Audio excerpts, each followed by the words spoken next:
Élection 2018 au Congo démocratique. Mesdames et messieurs, nous voici encore ce jour de l'annonce des résultats provisoires, cette fois-ci à l'élection législative. À Kimbula, regroupement ADRP, M. Kikoka Tony Gaitoni.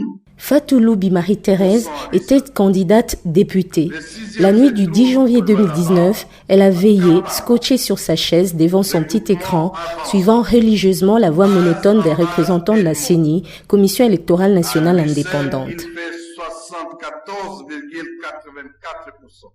Je n'étais pas élue. Les difficultés étaient nombreuses. On n'avait pas assez d'argent pour mener nos campagnes. Notre leader ne faisait que nous promettre qu'il va nous soutenir par quelques frais pour s'en sortir. Mais jusqu'à la fin même de la date qui était prévue pour clôturer la campagne, on n'avait pas reçu ces frais. Il est arrivé qu'on avait même des difficultés pour rencontrer nos bases.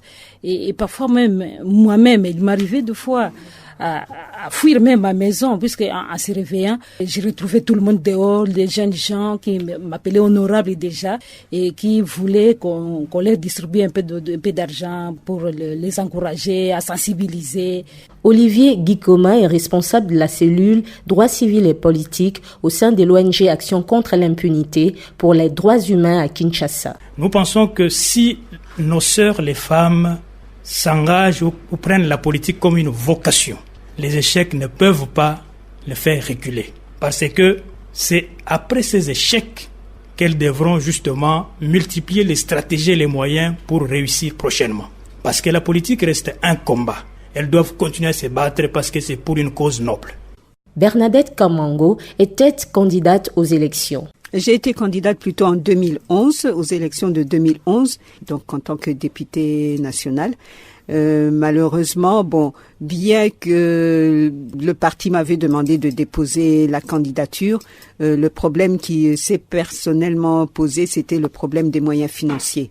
Ne fût-ce que pour la campagne. La campagne doit être financée. Et faire une campagne sur le plan national, ça demande vraiment beaucoup d'argent.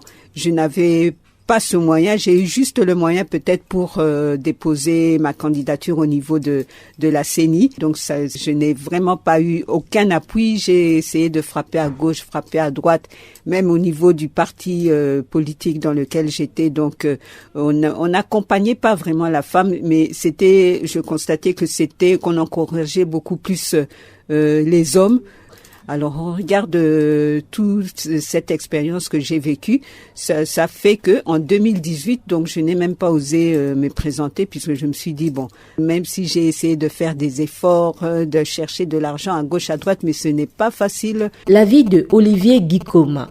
Je crois que lorsqu'on veut, on trouve des moyens.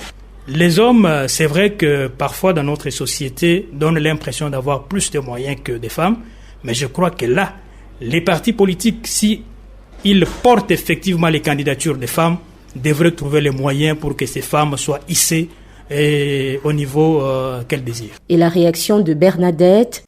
Non seulement ça, quand vous devez faire rencontrer votre base. Cette base-là, malheureusement, la mentalité congolaise, c'est que quand vous allez face à la base, c'est que le candidat doit absolument vider ses poches, ne pas venir les mains vides. Le candidat qui va oser venir les mains vides, il en aura pour son compte, au risque même de se faire jeter la pierre et de quitter la salle en courant tout simplement parce que il va se faire poursuivre par la base. Une campagne égale argent. Je poserai la question de savoir comment les hommes battent campagne dans la pauvreté, parce que le problème des moyens ne se pose pas seulement chez les femmes. Même les hommes ont ces problèmes-là. Mais il faut savoir trouver les bonnes stratégies pour pouvoir réunir les moyens. Il y a des gens dans ces pays qui se sont fait élire avec peu de moyens. Trouver des bonnes stratégies. Obulo Kwes est expert en renforcement du leadership féminin sur la communication. Le domaine de la politique, c'est le domaine de la persévérance. Quand on a échoué, peut-être que c'est pas de votre propre volonté, comme on le voit dans plusieurs élections. Et généralement, pour les femmes, parfois ça les décourage totalement. C'est que ces femmes ont certainement fait beaucoup de sacrifices. Peut-être qu'elles n'ont pas un pouvoir économique qui convient pour pouvoir faire battre campagne comme il se doit. Et donc, même si elles ont leurs propres moyens, mais elles ne vont pas engloutir tous leurs avoirs pour une élection. Ce qui fait que quand ça arrive, comme cela, comme étant un échec, s'il n'y a pas un très grand soutien psychologique, s'il n'y a pas un très bon soutien politique derrière, effectivement, cela pourrait amener au découragement. Moi, je comprends tout à fait ce type de comportement. Ce n'est pas qu'on doit encourager les gens à se décourager, mais je comprends. Mais évidemment, elles devraient se dire dans leur tête que, en s'engageant en politique, elles vont rencontrer toutes sortes d'embûches, y compris des coups bas. Ça veut dire qu'elle peut avoir été élue, mais quelqu'un d'autre va peut-être prendre son poste. On a vu dans notre pays jusqu'à la Cour constitutionnelle. Et donc, il n'y a plus quelque chose qui peut étonner aujourd'hui. Et donc, elles devraient prendre leur courage à deux mains pour se dire que nous y allons pour nous battre au même pied d'égalité que les hommes. Comment réagit Fatou? Sans argent, c'est difficile. Tout marche avec l'argent. Non? Si on a un peu de moyens, on pouvait avoir des affiches pour que nous soyons votés. Mais sans argent, vous allez faire ça comment? Moi-même, un peu d'argent que j'ai reçu, c'était $500. Qu'est-ce que j'allais faire avec $500? Donc c'était impossible même de gagner. Au bout, les élections ne sont pas terminées. Il y en a d'autres. Il y a des élections au niveau local, des élections que les gens pensent que c'est pas des bonnes élections. Mais moi, je crois que c'est les élections de prestige. Parce qu'en ce moment-là, vous êtes vraiment dans la proximité, vous dirigez avec les gens que vous connaissez, dans votre quartier, dans votre commune, dans votre propre ville. Donc, vous avez la possibilité d'impacter plus, de faire beaucoup plus d'impact sur les gens en étant plus proche d'eux qu'en étant à Kinshasa. Vous êtes élu de Djougou, vous passez 9 mois à Kinshasa et vous n'allez voir vos électeurs que pour 2-3 semaines. Donc, c'est de leur dire que cela peut arriver, effectivement, mais il faut trouver des mécanismes pour ne pas baisser les bras. Si on peut avoir un petit soutien, pouvoir continuer. Fatou, prochainement, vous allez postuler? Ah non, je ne peux pas. Je ne peux plus. Je vous dis franchement. S'il y a des moyens, je veux voir. Je veux voir. Que retenir de ce dialogue? Nous conseillons aux femmes, nos sœurs, de ne pas baisser les bras. Elles doivent continuer à se battre parce que le pays est à nous tous.